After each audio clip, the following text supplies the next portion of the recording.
121 గజం ప్లాటు కేవలం 1,50,000 రూపాయలు మాత్రమే అండి.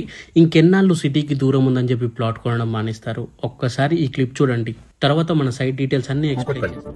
కూకట్పల్లి ఎక్కడ కూకట్పల్లి అమీర్పేట ఈఎస్ఐ ఎర్రగడ్డ మధ్యలో అడవి ఎక్కడో కూకట్పల్లి. అసలు కూకట్పల్లి మనుషులు ఉంటారా? కూకట్పల్లి ఇక్కడ సదాశివపేటలో కూడా ప్లాట్ కోసం కొట్టుకుంటున్నారు. మొన్న కోకాపేటలో ఎకరం 100 కోట్లు ఎందుకు పోయిందో మీకు తెలుసా? ఎందుకంటే కోకాపేట పక్కన మనకి చిన్న చిన్న సెజ్లు అయితే వచ్చాయి. 600 acres సెజ్ అండ్ ఇటువంటి చిన్న చిన్న సెజ్లు అయితే వచ్చాయి. సెజ్ అంటే మనకి స్పెషల్ ఎకనామిక్ జోన్ అనమాట. దీంట్లో చాలా కంపెనీస్ అనేవి వస్తాయి. సో చుట్టుపక్కల చాలా ఫాస్ట్ గా డెవలప్మెంట్ అవుతుంది. ఈ చిన్న చిన్న సెజ్లకే ఎకరం 100 కోట్లు పోతే మన సైడ్ దగ్గర 13,000 ఎకరాల్లో నిమ్స్ ప్రాజెక్ట్ రాబోతుంది. ఎన్ని కోట్లు వస్తాయి? ఇన్వెస్ట్మెంట్ చేద్దామని చూస్తున్నారు, కానీ ఎక్కడ ఇన్వెస్ట్మెంట్ చేయాలో మీకు అర్థం అవ్వట్లేదు కదా. మీరు ఇక్కడ ఇన్వెస్ట్మెంట్ చేయొచ్చండి. గజం కేవలం మనకి 1,230 రూపాయల నుండి స్టార్ట్ అవుతుంది. అంటే 121 గజం ప్లాట్ వచ్చేసి కేవలం 1,50,000 రూపాయలు అయితే అవుతుందండి ఇక్కడ.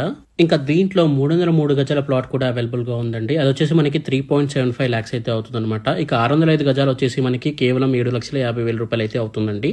ఇక మీరు దీంట్లో ఏ ప్లాట్ తీసుకున్నా కూడా లైఫ్ టైం మీకు రిసార్ట్ మెంబర్షిప్ కార్డ్ అయితే ఫ్రీగా ఇవ్వడం జరుగుతుందండి. ఇక దాంట్లో swimming pool, shuttle court, box cricket and children's play area and మనకి ఫుడ్ కోర్ట్స్ అయితే ఉంటాయండి. ఇవన్నీ మనకి 1980s థీమ్ లో అయితే ఉంటాయి అనమాట. ఇప్పుడు మీరు దీంట్లో ప్లాట్ తీసుకున్నట్లయితే ఆఫ్టర్ 2 years మీకు ఇన్కమ్ కూడా ఉంటుందండి. ఎందుకంటే దీంట్లో మ్యాంగో, సపోటా, జామ, నేరేడు, కొన్ని వెజిటబుల్ ప్లాంట్స్ కూడా వేస్తున్నారండి కంపెనీ వాళ్ళు. వాటితో మనకి 2 years తర్వాత క్రాప్ అయితే వస్తాయి అనమాట. అండ్ అంతేకాకుండా ఇంకా దీంట్లో బెనిఫిట్స్ ఏంటంటే తెలంగాణ స్టేట్ గవర్నమెంట్ వాళ్ళు ఇచ్చే పట్టా పాస్బుక్ వస్తుంది, రైతు బీమా, రైతు బంధు కూడా వస్తుందండి. అండ్ సెంట్రల్ గవర్నమెంట్ నుండి వచ్చే పిఎం కిసాన్ ఫండ్ కూడా వస్తుందండి మీరు దీంట్లో ప్లాట్ తీసుకున్నట్లయితే. ఇక మన సైట్ వచ్చేసి మనకి నారాయణఖేడ్ లో అయితే ఉందండి. నారాయణఖేడ్ కూడా చాలా ఫాస్ట్ గా అయితే డెవలప్మెంట్ అవుతుంది అనమాట. ముందే మీకు చెప్పాను కదా, ఇక్కడ మనకి నిమ్స్ 13,000 ఎకరాల్లో అయితే వస్తుంది. ఇక్కడ కూడా మనకి ఫ్యూచర్ లో కోట్లలో రేట్లు అయితే పోతాయి అనమాట.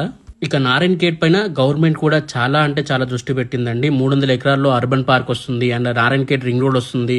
మనకి హైదరాబాద్ నుండి నాందేడ్ వరకు 6 lane హైవే అయితే ఉంటుందండి. ఆ 6 lane హైవే కానుకొని నాందేడ్ హైవే నుండి నారాయణఖేడ్ కి 4 lane హైవే ఇస్తున్నారు.